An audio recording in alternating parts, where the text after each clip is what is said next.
பிள்ளைகள் அனைவருக்கும் வணக்கம். நாங்கள் இன்றைக்கு தரம் 6ல கணிதத்தில 21வது பாட அழகான விகிதம் பற்றி படிக்க இருக்கிறோம். விகிதம் பாடத்தினுடைய தொடர்ச்சியை படிக்க இருக்கிறோம். அந்த வகையில சென்ற வகுப்புல நாங்கள் விகிதம் என்றா என்ன, விகிதம் தொடர்பாக சமவெளி விகிதம், எளிய விகிதம் ஆகியவற்றை பற்றி படிச்ச நாங்கள். இப்பொழுது இந்த விகிதம் பாடத்தின் இறுதி விடயமான வீதம் பற்றி நாங்கள் படிக்க இருக்கிறோம். விகிதத்திலேயே விகிதம் என்றா என்ன, சமவெளி விகிதம் என்றா என்ன, எளிய விகிதம் என்றா என்னன்னு நாங்கள் ஏற்கனவே படிச்சிருக்கிறோம். இறுதியாக வீதம் பற்றி படிக்க போறோம். வீதம் படிக்கிறதுக்கு முன்னதாக இந்த விகிதத்தை ஒரு ஞாபகப்படுத்திக் கொள்வோம். விகிதம் என்றா என்ன, ஒரே அலகில் அளக்கப்பட்ட 2 அல்லது 2க்கு மேற்பட்ட பொருட்களுக்கு இடையில உள்ள எண் ரீதியான தொடர்பைத்தான் நாங்கள் விகிதம் என்கிறோம். அல்லது இப்படியும் சொல்லலாம், 2 அல்லது 2க்கு மேற்பட்ட கணியங்களுக்கு இடையில உள்ள எண் ரீதியான தொடர்பு ஒரே அலகில் அளக்கப்படும் போது, ஒரே அலகில் அளக்கப்பட்ட 2 அல்லது 2க்கு மேற்பட்ட கணியங்களுக்கு இடையிலான எண் ரீதியான தொடர்பைத்தான் நாங்கள் விகிதம் என்று சொல்லுவோம். இப்ப நாங்கள் படிக்க போறது வீதம் அப்படி என்றா என்ன. வீதம் படிக்கிறதுக்காக ஒரு கூற்றொண்டு எழுதுவோம். 5 பென்சில்களின் விலை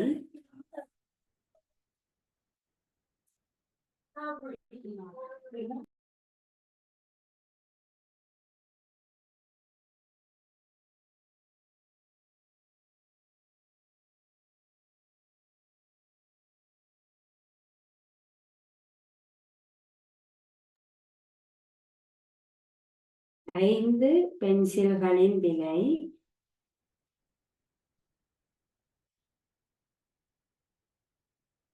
ரூபாய் 100 ஆகும். 5 பென்சில்களின் விலை ரூபாய் 100 ஆகும்.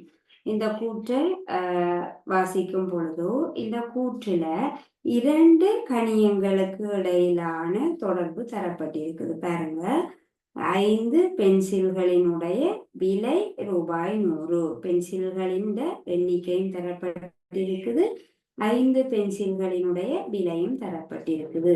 எண்ணிக்கை,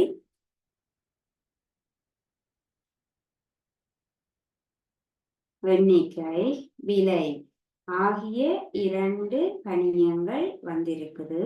ஆனால் இந்த 2 கணியங்களும் ஒரே அலகில் அளக்க முடியாதவை. எண்ணிக்கையும் இருக்குது, விலையும் இருக்குது. ஆனால் இந்த எண்ணிக்கைண்டா நாங்கள் 1 2 3 அப்படி என்ற எண்ணுவோம், விலையண்டா ரூபாயில கொடுப்போம். இப்ப இதுல இருந்து வீதம் அப்படி என்றா என்ன, ஒன்றுக்கொன்று வேறுபட்ட அலகுகளை கொண்ட 2 கணியங்களின் அளவுகளுக்கு இடையிலான தொடர்பைத்தான் நாங்கள் வீதம் என்கிறோம். ஒரே அலகில் அளக்க முடியாத 2 கணியங்களுக்கு இடையில உள்ள தொடர்பு. 5 பென்சில்களின் விலை 100 ரூபாய். பென்சில்களின் எண்ணிக்கைக்கும் விலைக்கும் இடையில உள்ள தொடர்பு. எண்ணிக்கை ஒரு கணியம், விலை இன்னும் ஒரு கணியம். இந்த 2 கணியங்களுக்கு இடையில உள்ள தொடர்பை சொல்லுறோம். நாங்கள் சொல்லக்கூடிய 2 கணியங்களும் ஒரே அலகினால அளக்க முடியாதவை. அப்ப இதைத்தான் நாங்கள் வீதம் என்கிறோம். ஒன்றுக்கொன்று வேறுபட்ட அலகுகளை கொண்ட 2 கணியங்களின் அளவுகளுக்கு இடையிலான தொடர்பு வீதம் எனப்படுகிறது. ஆனால் விகிதம் என்றா என்ன, ஒரே அலகில் அளக்கப்பட்ட 2 கணியங்களுக்கு இடையிலான தொடர்பு. வீதமண்டா ஒரே அலகில் அளக்க முடியாத 2 கணியங்களின் அளவுகளுக்கு இடையில உள்ள தொடர்பைத்தான் நாங்கள் வீதம் என்கிறோம். அப்ப இப்படி 5 பென்சில்களின் விலை ரூபாய் 100 ஆகும். உதாரணம் பார்த்தீங்கன்னா இது ஒரு உதாரணமாக சொல்லலாம். வேற புத்தகம் ஒன்றின் விலை ரூபாய் 30 ஆகும். இப்படி தொடர்பை 2 கணியங்களுக்கு இடையிலான தொடர்பை கூறக்கூடிய மாதிரி இருக்கும். அதே போல ஒரு மணித்தியாலத்துக்கு 30 கிலோமீட்டர் தூரம் செல்லக்கூடிய வாகனம் ஒன்று, ஒரு வாகனம் ஒரு மணித்தியாலத்துல 30 கிலோமீட்டர் தூரம் செல்கிறது. அப்ப பார்த்தீங்கன்னா வாகனம் போற வேகத்துக்கும் தூரம் மணித்திய அதாவது 30 கிலோமீட்டர் தூரம் செல்வதற்கு எடுக்கக்கூடிய நேரம் அவ்வளவு. தூரத்துக்கும் நேரத்துக்கும் இடையில உள்ள தொடர்பை காட்டுற மாதிரியான இந்த இவற்றுக்கு நாங்கள் என்னன்னு சொல்லுவோம், வீதம் என்கிறோம். அப்ப வீதம் வார மாதிரியான கேள்விகள், வீதம் தொடர்பான கேள்விகளை நாங்கள் இப்ப செய்வோம். இந்த கேள்விகளை செய்யறதுக்காக உங்களுடைய புத்தகத்துல 137வது பக்கத்துல இருக்கக்கூடிய பயிற்சியை நாங்கள் செய்வோம்.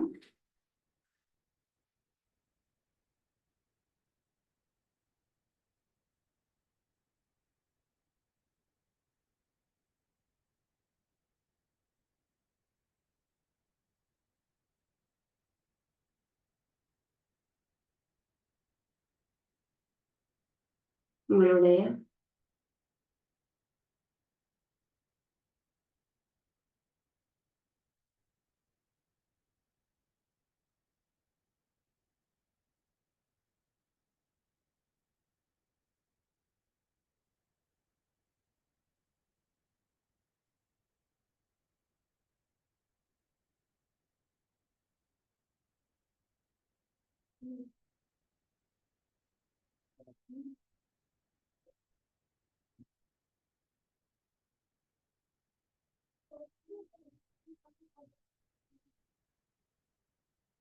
பக்கம் 137ல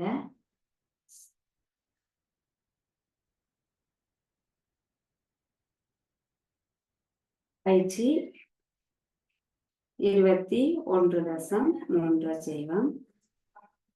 முதலாவது கேள்வி, ஒரு பேனை ரூபாய் 12 விலையுடையது. அவ்வகையான 5 பேனைகளின் விலை என்ன என்று கேட்டு பக்கம் 137ல பயிற்சி 21.3ல இருக்கக்கூடிய வினாக்களை நாங்கள் பார்ப்போம். முதலாவது கேள்வி, ஒரு பேனை ரூபாய் 12 விலையுடையது. ஒரு பேனையின் விலை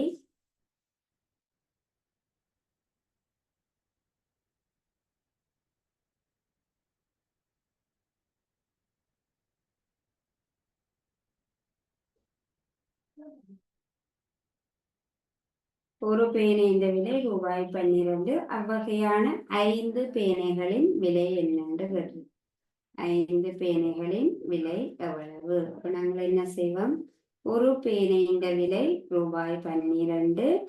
5 பேனைகளின் விலையை காண்றதுக்கு 5 தர 12 ரூபாய் 12 5ஆல நாங்கள் பெருக்குவோம்.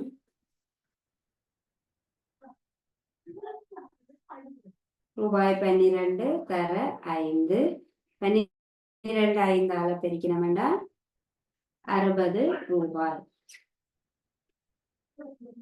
வீதம் தொடர்பாக இவ்வாறான கேள்விகள் தான் எங்களுக்கு வரும். ஒரு பேனையின் விலை ரூபாய் 12. 5 பேனைகள விலை என்னண்டா, ஒரு பேனையினுடைய விலை ரூபாய் 12. 5ஆல பெருக்கினோம்னா 5 பேனைகளினுடைய விலையை நாங்கள் காண முடியும். அடுத்ததாக 2 மணித்தியாலங்களில் 72வது கேள்வி, 2 மணித்தியாலங்களில் 75 கிலோமீட்டர் தூரம் செல்லும் வாகனம் ஒன்று 4 மணித்தியாலங்களில் எவ்வளவு தூரம் செல்லும்? இரண்டாவது கேள்வி, 2 மணித்தியாலங்களில் 75 கிலோமீட்டர் தூரம் செல்லக்கூடிய வாகனம் ஒன்று. 2 மணித்தியாலங்களில் 75 கிலோமீட்டர் தூரம் செல்லக்கூடிய வாகனம் ஒன்று 4 மணித்தியாலங்களில் எவ்வளவு தூரம் செல்லும்? என்ன செய்வோம், 2 மணித்தியாலத்துக்கு 75 கிலோமீட்டர் தூரம் போகுது. 4 மணித்தியாலத்துக்கண்டா என்ன செய்வோம், இதை 2ஆல பெருக்கி விட்டோம்டா சரி. ഇതിന്റെ 2 மடங்கு தான் 4. அப்ப நாங்கள் கிலோமீட்டரையும் 2ஆல பெருக்கினோம்டா சரி. 2 மணித்தியாலத்துக்கு 75 கிலோமீட்டர். 4 மணித்தியாலத்துக்கு எத்தனை கிலோமீட்டர்? அப்ப இது இங்க 2 மடங்கு ஆகுது. அப்ப 75ஐயும் நாங்கள் 2ஆல பெருக்கி விடுவோம். 75 கிலோமீட்டர் தர 2 பெருக்கினோம்டா 150 கிலோமீட்டர். அப்ப 4 மணித்தியாலத்துல இந்த வாகனமானது செல்லக்கூடிய தூரம் 150 கிலோமீட்டர் ஆகும்.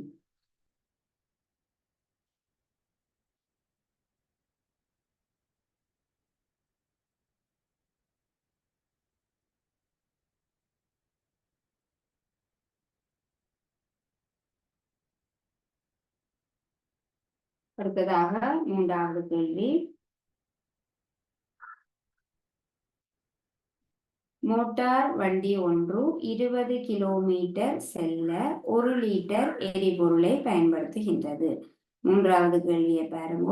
மோட்டார் வண்டி ஒன்று 20 கிலோமீட்டர் தூரம் செல்வதற்கு 20 கிலோமீட்டர் தூரம் செல்வதற்கு 1 லிட்டர் பெட்ரோலை பயன்படுத்துகின்றது. 1 லிட்டர் பெட்ரோல்ல 20 கிலோமீட்டர் தூரம் செல்லுது. அப்படி என்றால் 120 கிலோமீட்டர் தூரம் செல்வதற்கு தேவைப்படும் எரிபொருளின் அளவு எவ்வளவு?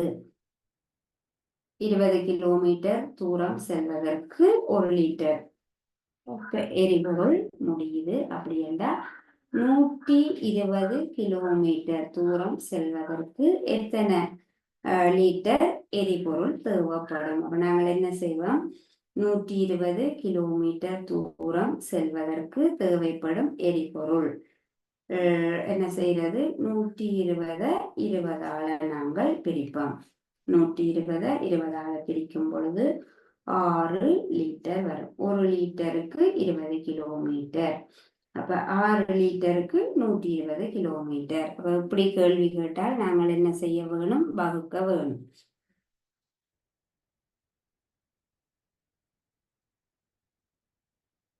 இருபது கிலோமீட்டர் தூரம் செல்வதற்கு 1 லிட்டர் எரிபொருள் பயன்படுகிறது. 120 கிலோமீட்டர் தூரம் செல்வதற்கு தேவைப்படும் எரிபொருளின் அளவு எவ்வளவு?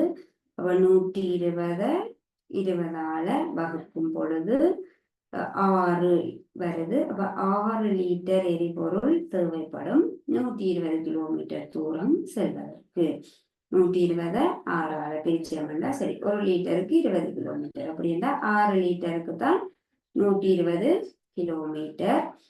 120 கிலோமீட்டரை 120 20ஆல பிரிக்கும் போது 6 வரும். 6 லிட்டர் என்பது விடையாக இருக்கும்.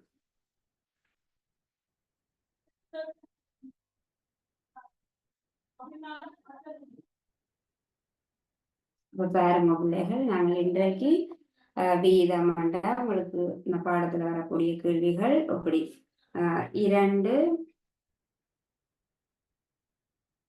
3வது வினா 21.3 பயிற்சியில இருக்கக்கூடிய 3வது வினாதான் இது.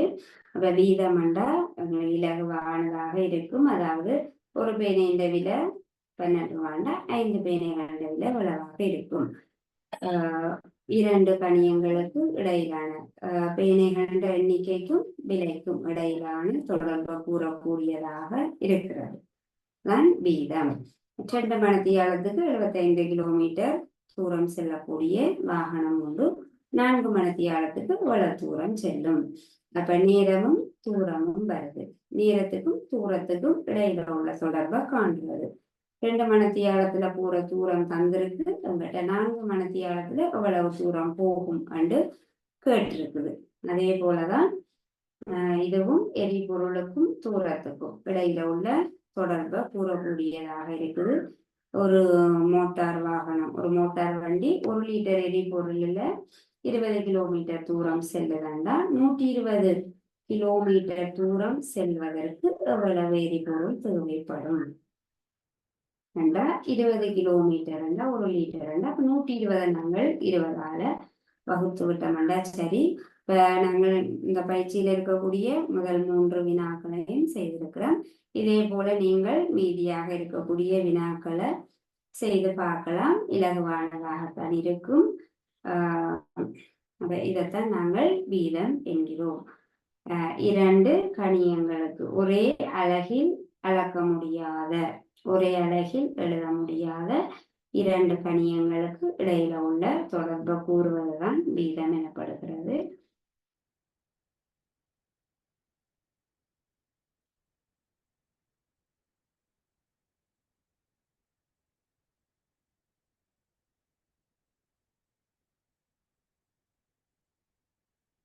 ஆகவே பிள்ளைகள், இதோட உங்களுக்கு வீதம் என்கிற பகுதியானது நிறைவுக்கு வருது. இதே போல இந்த பயிற்சியில ஒரு பயிற்சி தான் இருக்குது. இந்த பயிற்சியில இருக்கக்கூடிய வினாக்களை நீங்கள் செய்து பார்க்கலாம். இந்த வீதமும் படிச்சுட்டோம். இப்ப மொத்தமாக 21வது பாட அளவில் இருக்கக்கூடிய விகிதம் பாடமானது இதோட நிறைவுக்கு வருது. விகிதத்துல நாங்கள் 2 பிரதானமான பகுதிகளை பார்த்த நாங்கள். ஒன்று விகிதம், இன்னொன்று வீதம். விகிதம் அப்படி என்றால் என்ன? ஒரே அலகில் அளக்கப்பட்ட 2 அல்லது 2க்கு மேற்பட்ட பொருட்களோ அல்லது கணியங்களுக்கு இடையில உள்ள தொடர்பை கூறுவதுதான் விகிதம் எனப்படுகிறது. இந்த விகிதத்தில சமவெள விகிதம் அப்படி என்றா என்ன, எளிய விகிதம் என்றா என்னன்னு பார்த்த நாங்கள். சமவெள விகிதம் என்றா ஒரு விகிதத்தினுடைய உறுப்புகளை ஒரே எண்ணால பெருக்கி அல்லது ஒரே எண்ணால வகுத்து நாங்கள் சமவெள விகிதத்தை காண முடியும். தரப்பட்ட ஒரு விகிதத்திற்கு சமவெள விகிதம் காண்பதற்கு அந்த விகிதத்தினுடைய உறுப்புகளை ஒரே எண்ணால பெருக்கி காண முடியும் அல்லது ஒரே எண்ணால வகுத்து காண முடியும். சமவெள விகிதத்துக்கு அடுத்தபடியாக எளிய விகிதம் என்றா என்னென்று படிச்சு நாங்கள். எளிய விகிதம் என்றா என்ன? ஒரு விகிதத்தினுடைய உறுப்புகளை அந்த 2 உறுப்புகளாலும் வகுபடக்கூடிய மிக பெரிய எண்ணால வகுத்து எளிய விகிதம் காண்பதற்கு விகிதத்தினுடைய உறுப்புகளை வகுக்க மட்டும்தான் நாங்கள் செய்ய வேணும். மீண்டும் மீண்டும் வகுக்கலாம். வகுக்கக்கூடிய ஒரே எண்ணால திரும்ப திரும்ப வகுத்து அந்த விகிதத்தினுடைய எளிய வடிவத்தை எழுதுறது, சுருக்கி எளிய வடிவமாக மாற்றுவதுதான் எளிய விகிதம் எனப்படுகிறது. இறுதியாக நாங்கள் இப்ப வீதம் என்றா என்னென்னு படிச்ச நாங்கள். ஒன்றுக்கொன்று வேறுபட்ட இரு கணியங்களுக்கு இடையிலான தொடர்பை கூறுவதுதான் வீதம் எனப்படுகிறது. இதோட உங்களுக்கு இந்த பாடம் நிறைவுக்கு வருது. தொடர்ச்சியாக 22வது பாடலான தரவுகளை சேகரித்தல் பற்றி நாங்கள் படிக்கிறோம். 20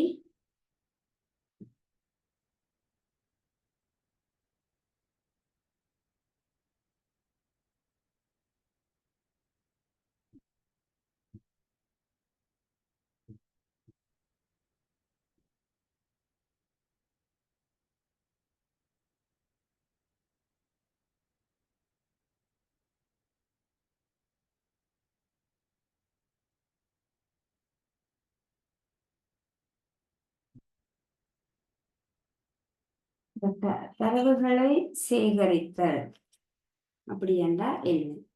முதலாவது நாங்கள் தரவுகள் அப்படி என்றா என்னன்னு பார்ப்போம். தரவுகள் என்றா என்ன?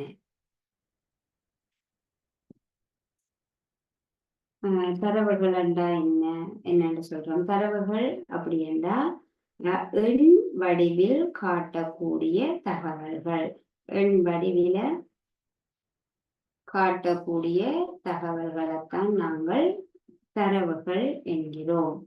எண் வடிவில் காட்டக்கூடிய தகவல்கள்.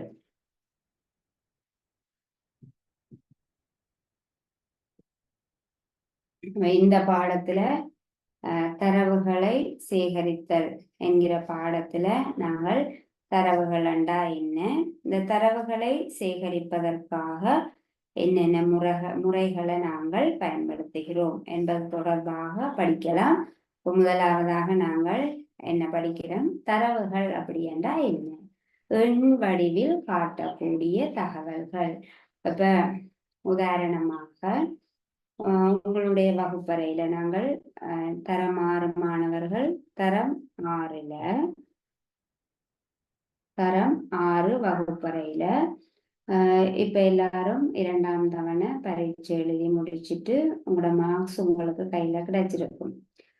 அப்ப இந்த மார்க்ஸ் ஏதாவது ஒரு பாடத்துல ஒரு வகுப்பறையில 25 மாணவர்கள் இருக்கிறாங்கன்னு வச்சுக்கொள்வோம். 25 மாணவர்கள் ஏதாவது ஒரு பாடத்துல தமிழ் பாடத்துல பெற்றுக்கொண்ட புள்ளிகளை நாங்கள் தரவுகளாக எவ்வாறு சேகரிக்கிறது என்பது தொடர்பாக இப்ப பார்க்க போறோம்.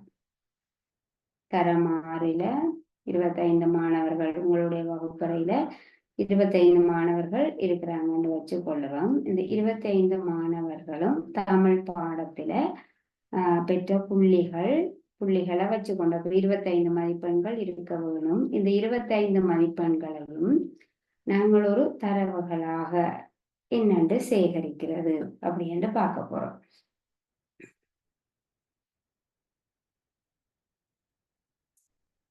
அப்ப 25 பேருண்டையும் மார்க்ஸ் எங்களுக்கு தேவைப்படும். அப்ப 25 மாணவர்களும் பெற்ற மதிப்பெண்களை நாங்கள் முதலாவதாக எழுதுறோம். 100 மார்க்ஸுக்கு ஆன எக்ஸாம். மாணவர்கள் பெற்றுக்கொண்ட மதிப்பெண்கள் 55, 60, 76, 74, 84, 91,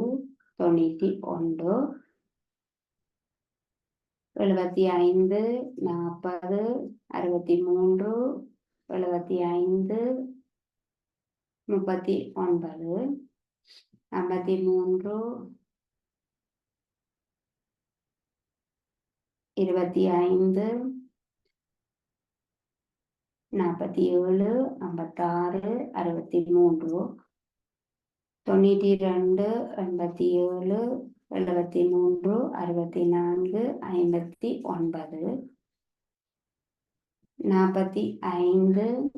73, 64, 59, 45, 37, 63, 74, 85.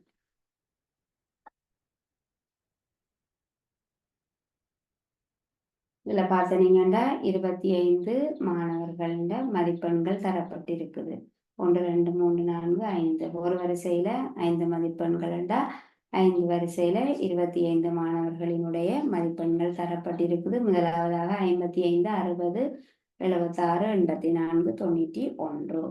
அப்ப இந்த மதிப்பு இப்ப இப்படி காட்டும் போது, இந்த மார்க்ஸ் இப்படி இருக்கும்போது நீங்கள் இதுல மார்க்ஸ் பார்க்கலாம். 55, 60, 76, 84, 91 பார்க்கலாம். ஆனால் இந்த மதிப்பெண்களினுடைய மதிப்பெண்களை இன்னும் இலகுவான முறையில நாங்கள் வகைப்படுத்துவதற்காக, அதாவது மாணவர்கள் ஒரு வகுப்புல இருக்கக்கூடிய 25 மாணவர்களும் தமிழ் பாடத்துல என்ன மாதிரி மார்க்ஸ் வாங்கியிருக்கிறாங்க என்ற இந்த தகவல்களை இன்னும் இலகுவான முறையில நாங்கள் பெற்றுக்கொள்வதற்காகத்தான் நாங்கள் இந்த தரவுகளை சேகரித்தல் என்னும் முறையை பயன்படுத்துகிறோம்.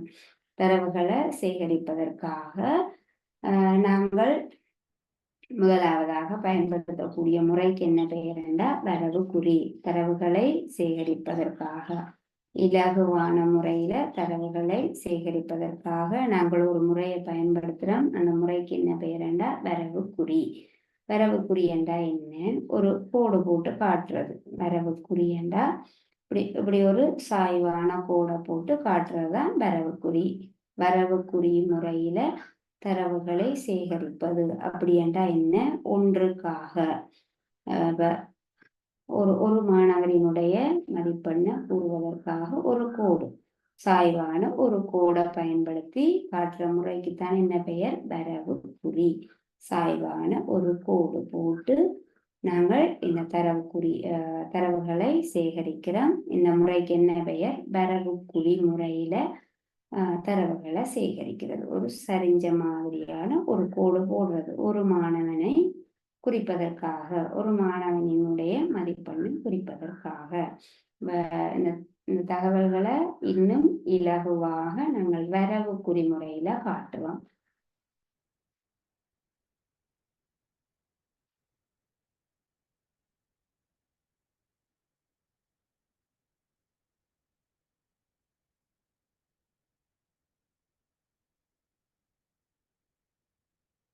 நாங்கள் இந்த மாணவர்களை என்னென்னு வகைப்படுத்த போறோம்.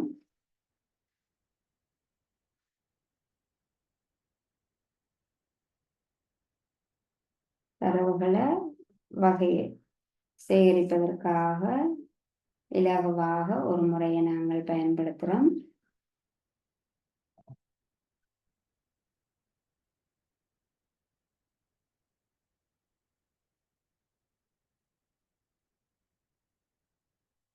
மதிப்பெண்கள், மாணவரின் மதிப்பெண்கள்.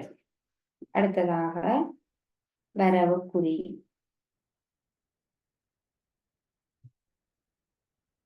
அடுத்ததாக எண்ணிக்கை.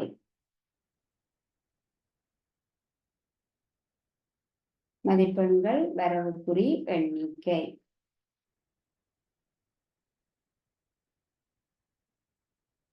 மதிப்பெண்களை எழுதுவதற்காக இந்த 25 மாணவர்களும் பெற்ற மதிப்பெண்கள்ல எத்தனை, அதாவது மிக குறைவான மதிப்பெண் பெற்ற மாணவர் எத்தனை மார்க்ஸ் எடுத்திருக்கிறாருன்னு பார்ப்போம்.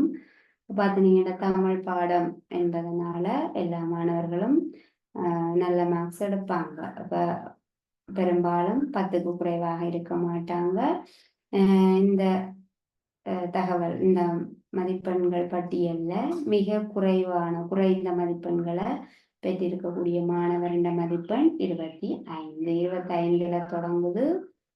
25ல தொடங்கி மிக கூடுதலாக 92, 91, 92, 25ல ஆரம்பிக்குது. கூடுதலான மதிப்பெண் 92ஆக இருக்குது. இப்ப இதுக்கு ஏற்ற மாதிரி நாங்கள் இந்த மதிப்பெண்களை போட போறோம்.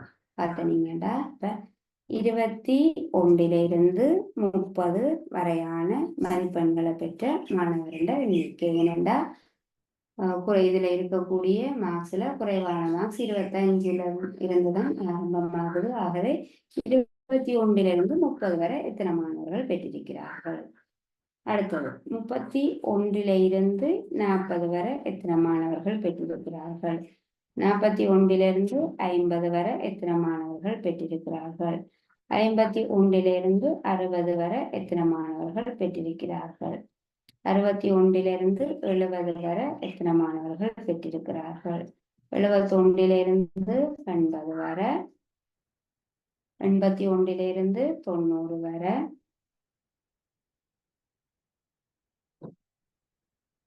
91லிருந்து 100 வரை.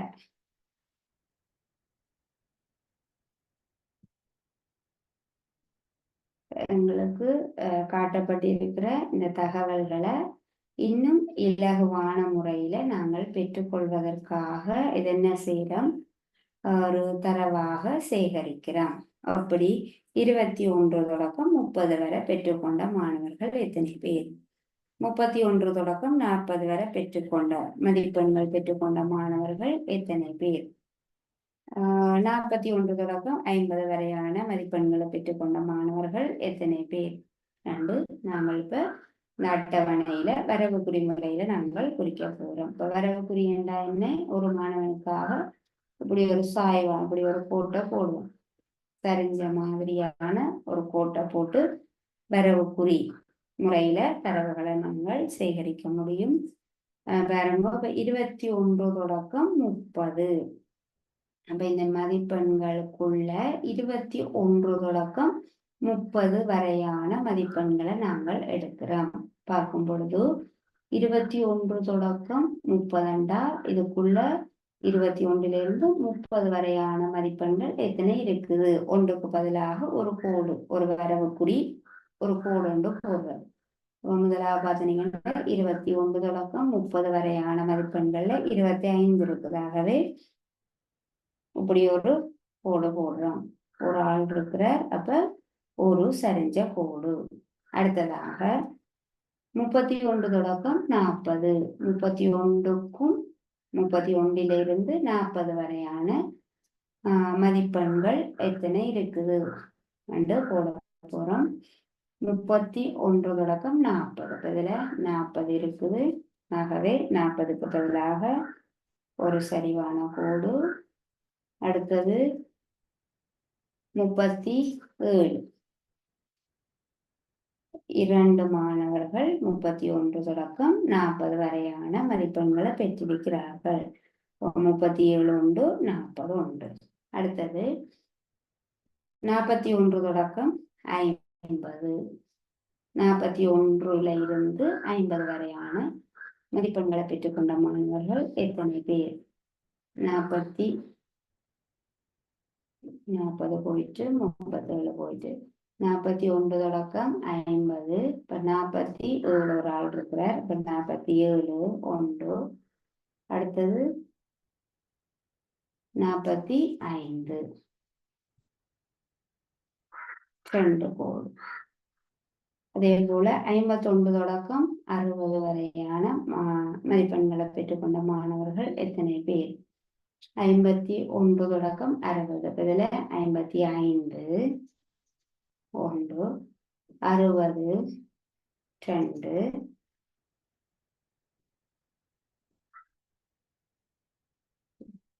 ஒரு 39 இருக்கு. 39 இங்க வர வேணும். 51 தொடக்கம் 60, 56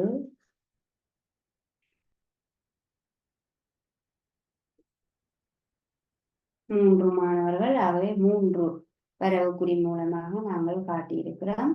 அடுத்தது 61 தொடக்கம் 51 தொடக்கம் 60 குறிச்சிட்டோம்.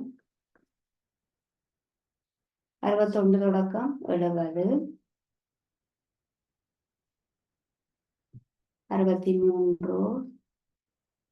63 ஒரு வரவுக்குறி.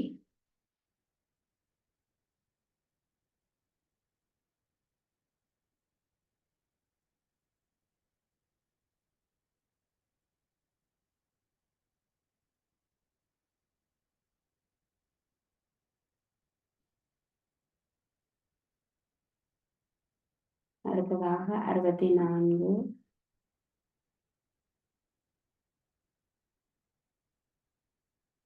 63,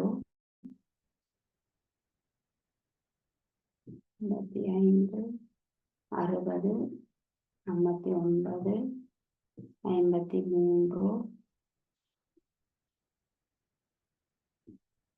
55, 60, 53, 56, 59 வளம்.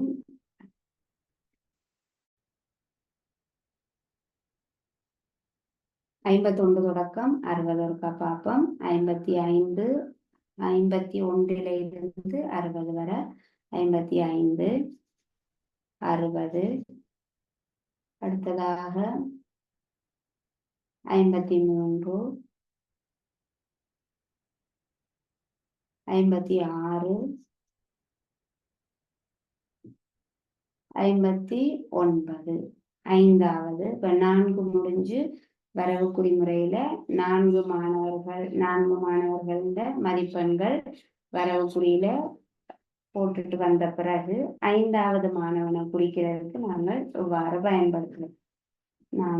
5வது மாணவனை குறிக்கிறதுக்கு பின்னுக்கு இருந்து இப்படி வெட்டி விடுவோம். 1 2 3 4 மாணவர்கள். 5வது மாணவரை குறிக்கிறதுக்காக நாங்கள் பின்னுக்கு இருந்து ஒரு சரிஞ்ச மாதிரி 4 கோடுகளையும் வெட்டி கொண்டு வர மாதிரி 5வது மாணவனை குறிக்கிறதுக்காக இப்படி பயன்படுத்துவோம். 5. அடுத்ததாக 61 தொடக்கம் 70,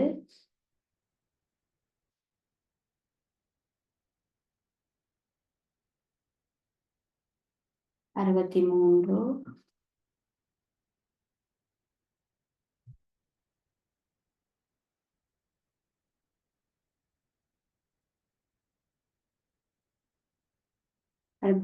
இன்னும் ஒரு 63. அடுத்ததாக இன்னும் ஒரு 63. 3 மாணவர்கள் 61 தொடக்கம் 70. 61 70 வரையான மதிப்பெண்களை வரவுக்குறி மூலம் நாங்கள் குறிக்கிறோம். அடுத்ததாக 71 தொடக்கம் 80, 76 1,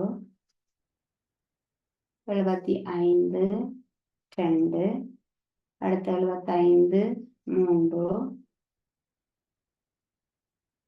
73 4, 74. அப்ப 5வது மதிப்பெண்கள் வருது. ஆகவே 5வது இப்படி வட்டி காட்டுவோம். அடுத்ததாக 81 தொடக்கம் 90, 84, 87, 85, 1 2 3, 84, 87, 85. அடுத்ததாக 91 தொடக்கம் 100, 91, 92, 1 2,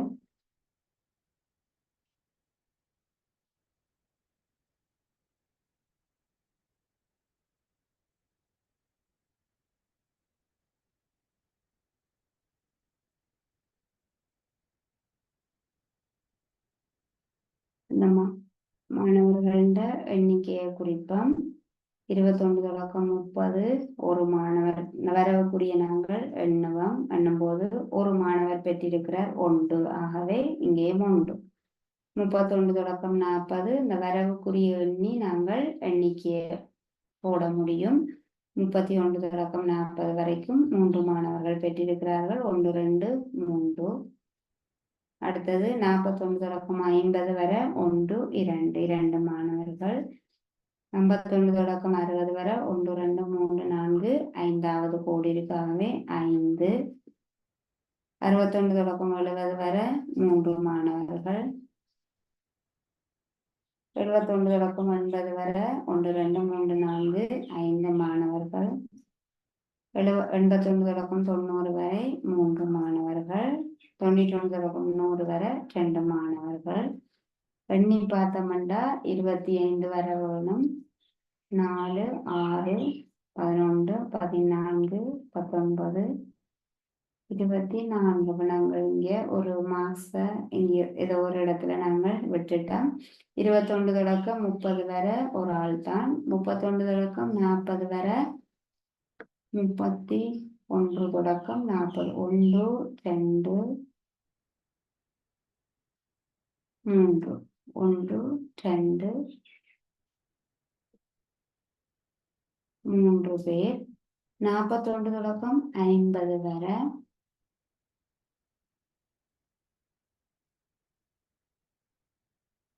1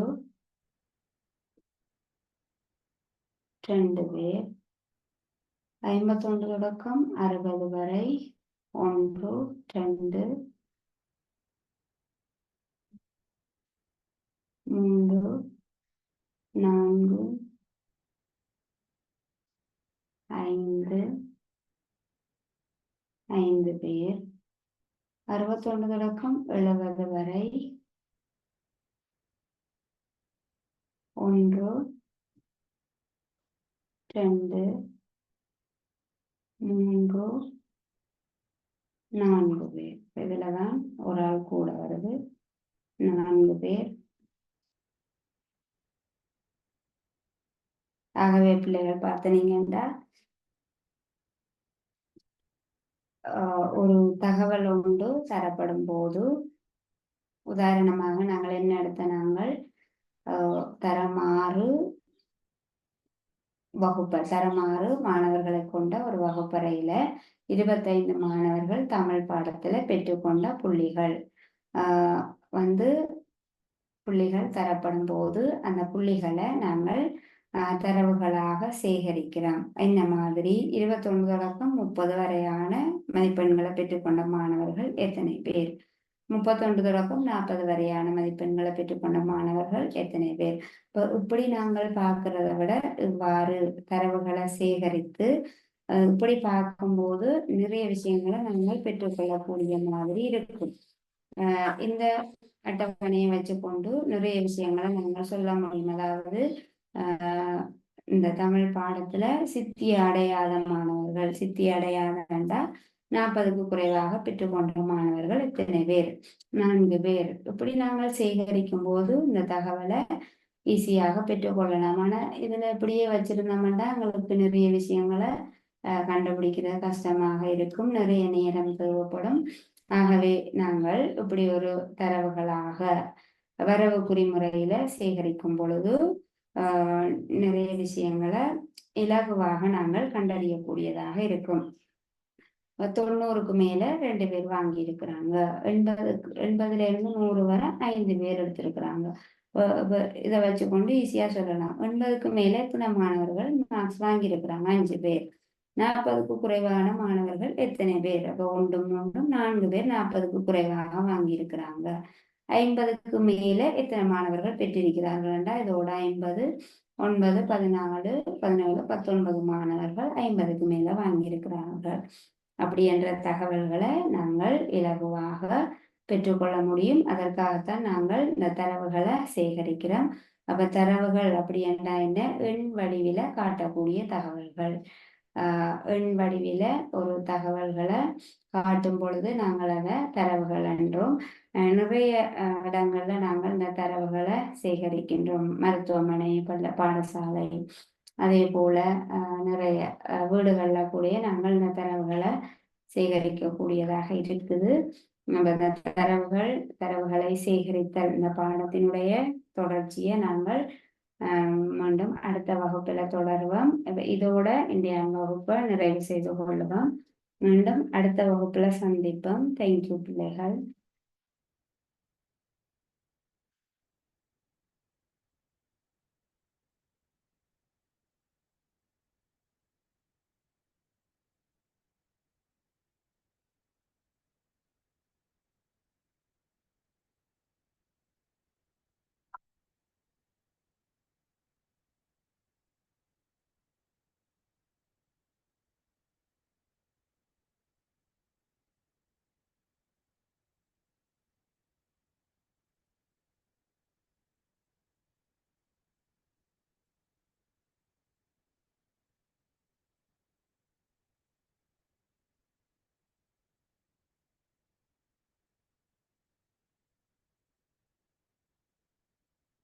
சார்.